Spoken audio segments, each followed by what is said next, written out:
Efecto Bukele en Honduras. El gobierno de izquierda lanza una feroz ofensiva contra las pandillas. Las cárceles hondureñas dejan de estar controladas por la policía y pasan a manos de los militares. Muchos comparan la estrategia contra el crimen del gobierno de Honduras con la de Nayib Bukele en El Salvador. Esta medida militariza las prisiones en Honduras y se suma a un controvertido estado de excepción vigente en el país desde diciembre de 2022.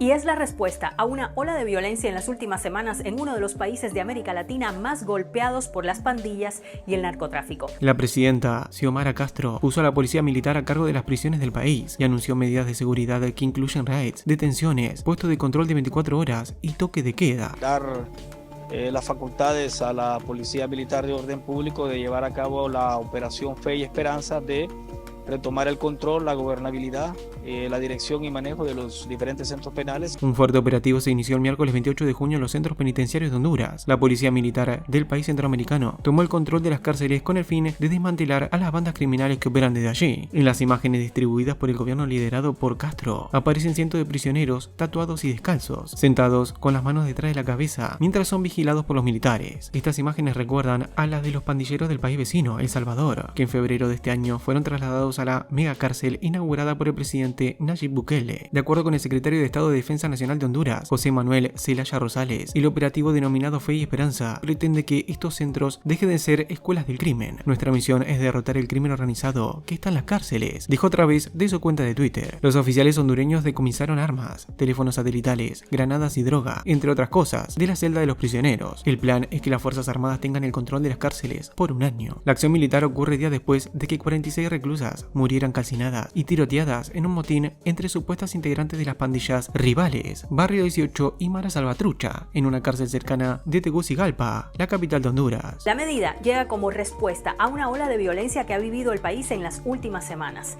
El 20 de junio, 46 presas murieron calcinadas y tiroteadas en un enfrentamiento entre bandas criminales en una cárcel cercana a Tegucigalpa. Castro describió el motín como un monstruoso asesinato de mujeres, destituyó al ministro de Seguridad y designó una junta interventora para la prisión. La intervención también ocurre tras un fin de semana especialmente violento. Solo el día sábado, 21 personas fueron asesinadas. 13 de ellas fueron víctimas de una masacre dentro de un billar en el municipio de Choloma, en el norte del país. Tras estos dramáticos episodios, la mandataria prometió tomar medidas estrictas. Como se esperaba, la violencia está siendo uno de los retos más complejos para Xiomara Castro. Bajo una intensa presión de la ciudadanía que exige más seguridad, la mandataria está intentando controlar el crimen organizado a través de diversas medidas. Además de la intervención militar en las cárceles, su gobierno decretó el domingo un toque de queda desde las 9 p.m. hasta las 4 a.m. para las ciudades de Choloma y San Pedro Sula, una de las más grandes del país, que han sido fuertemente afectadas por la violencia. Esta restricción fue impuesta durante 15 días que pueden ser prorrogables. Gran parte del país también está bajo estado de excepción, una medida que rige desde el 6 de diciembre del año pasado y que ha sido prorrogada en 3 ocasiones, la última el 21 de mayo, cuando fue extendida por otros 45 días más. La mandataria también está llevando adelante una operación policial llamada Candado Valle de Sula, que busca controlar la violencia en la zona norte del país y recuperar las áreas tomadas por las pandillas. La ofensiva incluye recompensas para quienes faciliten la captura de los autores de los crímenes. En conversación con BBC Mundo, Evelyn Escoto, comisionada del Centro Nacional de Prevención contra la Tortura, Tratos Crueles, Inhumanos o Degradantes de Honduras, afirmó que la militarización de las cárceles es una involución desde la mirada de los derechos humanos. Nos preocupa porque nosotros no somos un país isla, tenemos muchas obligaciones y compromisos en derechos internacionales y estamos obligados a garantizar esos derechos en las cárceles, indicó. César Muñoz, director asociado de las Américas de Human Rights Watch, coincidió con que la medida es un retroceso. Es fundamental reducir el hacinamiento, dado que los guardias son incapaces de tener el control en prisiones sobrepobladas, así como disminuir el uso de la prisión preventiva, que en Honduras abarca casi la mitad de la población carcelaria, y garantizar condiciones dignas y oportunidades laborales y educativas para los reclusos, sostuvo Muñoz. Por su parte, la directora para las Américas de Amnistía Internacional, Erika Guevara, señaló que el gobierno de Castro en total despliegue buquelista de populismo punitivo y está replicando políticas fallidas de seguridad que solo profundizan un contexto de crisis de derechos humanos. El falso dilema entre la seguridad y los derechos nos ha pasado alta factura en la región, agregó a través de su cuenta oficial de Twitter. Sin embargo, Carlos Javier Estrada, subsecretario de prensa del despacho presidencial de Honduras, dijo a la BBC que se trata de una intervención corta con respecto a los estándares internacionales para evitar el riesgo de que se cometan violaciones a los derechos humanos. Y el tomar control de los centros donde operan los criminales no conlleva necesariamente a torturar o manipular de forma tomen de vida a los reclusos, señaló Estrada. Respecto al toque de queda y estado de excepción,